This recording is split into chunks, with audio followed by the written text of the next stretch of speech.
Hello, Martin Petz at Social Stamp. So we just wanted to update the overview that we gave last week about Facebook timeline for pages. We've had about a week now to digest these changes, and we can give a little bit more of an insight into what we think this change will mean for your Facebook marketing or social media marketing in general. So first of all, we just want to show you how you can preview these changes. You will get this notification coming up on your Facebook page, and all you have to do is click on preview. After you've clicked on preview, later you will get a preview of the new Facebook timeline for Facebook pages. It will not come up straight away, so you're going to have to wait a couple of hours, maybe even a day. So check back once you've clicked that preview, and you should see the preview of the Facebook timeline for Facebook pages. So after you've clicked that preview, it will give you an option to install permanently. Don't install permanently until you've listened to the whole of this update, because there may be a reason for you not to update straight away. You may want to curate your content before you convert to Facebook timeline for Facebook pages permanently. Okay, so just clicking over to the Social Stamp marketing page, which we've already converted to the Facebook timeline for Facebook pages. So we pointed out in our first update the fact that you get this huge space now for a banner, photograph or picture at the top of your Facebook timeline. Use that to really effectively communicate what your company is all about. Maybe a picture of a customer using your product, something that's happy, joyous, and compels the viewer to look further down your timeline. Secondly, we pointed out before that you've got a lot more space in the About box here on the kind of second row down on the left. This box is more prominent in the new format. Make sure you say something impactful to start with, but also when people click through, there's a lot of space here to communicate effectively about your company. So make sure that you do that in the About box. Secondly, there's a couple of things that we've noted now with the apps section here, kind of second row down. Photos, as we said before, cannot be moved. The main thing here that we want to talk about, though, is the fact that you have got more apps below the fold. So if you click on this arrow, it tells you how many apps are below the fold. Click on the arrow, and you've got here, we've got our likes and our events. Also, you need to note that if a user clicks on this like box, they can actually see a little bit of information about your insights and about your stats of your page. So for example, they can see where your likes are coming from and the age of your likes, and even what your most popular week was. You may or may not want your users to be able to see that, but just bear that in mind when considering where that like box is. Currently we've got it below the fold so that it's more difficult for people to find. You may want people to find it, in which case move it up. And the way you do that is mouse over the box and click on the edit button in the top right hand corner. It will say swap position with, and let's say I want to swap position with videos, which is above the fold.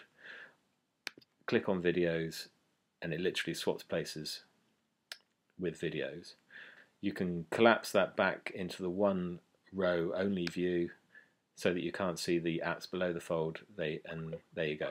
So you can play around with where your apps are and how visible they are to your users. So just be aware of the fact that you can do that and hide apps and play around with where they are. So as we said before, you do lose the ability to have a welcome page or a landing page. If you have them left over from the previous format, they will still be here.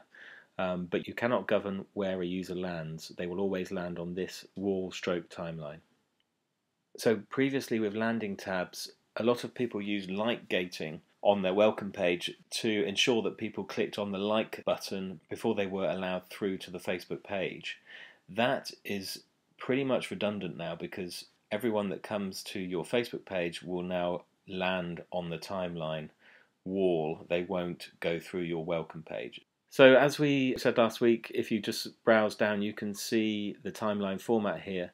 The main thing that you need to do now is curate your content. So the reason that Facebook is giving everyone 30 days to the end of March is so that they can spend time going through their timeline to curate and highlight the best posts for their audience. So if I want to make sure that whenever someone visits the Social Stamp Facebook page, I want them to see this post that we did on behavioral pricing, I can make sure that this post is pinned to the top of my timeline.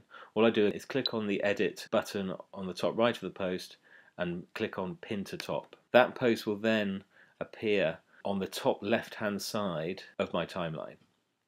So this is really key. If I want to really drive traffic to this blog post, I can leave this for up to 7 days at the top of my timeline. So other things we can do. I really want to highlight the video that we did last week about timeline for Facebook pages. And here's the post that we did last week on February the 29th. I want to highlight that and make it much bigger in my timeline. So I just click on the highlight star, and that post will then span right across the timeline, becoming much easier to see and much more likely to be looked at by a user coming to this Facebook page. So let's go up to the admin panel. As we showed you last week, the admin panel, if you're an admin for this page, can be accessed as part of the timeline. It's always at the top. You can hide and reveal the admin panel by clicking on those 2 buttons at the top. Now, a couple of things that we didn't touch on last week. Anyone that wants to send you a private message to your organization, to your Facebook page, will be able to do that. This is particularly good for customer service. So if you're having a delicate customer service conversation on your wall, you may not want everyone to be able to see that conversation. So you could persuade and ask that your customer sends you a private message, and you can deal with that customer service issue offline. Pretty much everything else on the admin panel is pretty similar to before. You've got your edit page here. You can switch between users here, although you can still do that via the little down arrow in the top right hand corner still. You've got some of the marketing functionality under build audience that you previously had. So the functionality in the admin panel isn't that different, but the format's a little bit different. So that's pretty much it right now on the admin panel. So let's hide that again. A couple of things here just to highlight. If you scroll down in your timeline, you will see that a few drop-down menus appear at the top of your screen. So here you've got timeline. You can quickly switch between different apps. So it's just a quick way of navigating. Now enables you to click through to different dates on your timeline. So that gives the user a very powerful tool to see what you were doing on social media at any date from now back to when you founded the page. That's another reason why you really want to spend time curating what's on your timeline. It's very, very easy for users now to go back and see pretty much any post at any time that you've made in the past. So this last one's highlights, and this is a little bit like the when you were looking at posts made by you or posts made by others. You can see highlights, which is Facebook's algorithm to give you all the posts that it thinks are most important. And then you have just the post by you, which is post by page, or just the post by others. So that's a little bit different to before, but enables you to filter your page depending on who's posted. Okay, so another new feature here is the milestone story. Now this is a post, a special post that should be used when you have a significant event in your history. So this could be the anniversary of your company being founded, it could be a social event, it could be when you've reached a certain number of likes for fans following your page. You should make use of this. It's likely that milestone posts will be favoured in Facebook's EdgeRank algorithm. So make use of the milestone post, not too often, but when you think it's appropriate. So lastly, just to summarise, make sure you choose a beautiful picture, something that's going to compel users to look further at your page and what you have to offer. Make sure you use punchy descriptions, especially in the About box. Make sure you feature your most important apps at the top of your timeline just here. Pin posts to the top of your timeline, like we've done here with this behavioral pricing post. Highlight posts that you think people are going to be interested in or you want to drive traffic to. Highlight historical posts that you think are still relevant.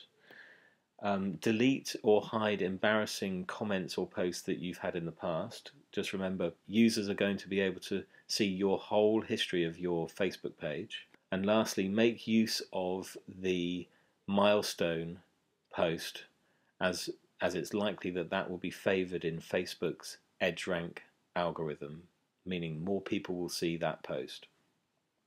So most of all, make sure you enjoy the new Facebook timeline. We think it looks really good. Some negatives, but mostly positives. As long as you make sure you plan and manage the changes properly. You have until the end of March to make this change, so don't rush into it. Make sure you curate your timeline. Make sure that you have a plan for not having a welcome or landing tab, and enjoy it. So if you want to comment on this video, please do so. We'll post it on the Facebook page, www.facebook.com/socialstamp. Also, come to our website, www.socialstamp.co.uk, and please feel free to send us emails or give us a call if you have any questions. So that's it. Martin Pett at Social Stamp. Thank you very much.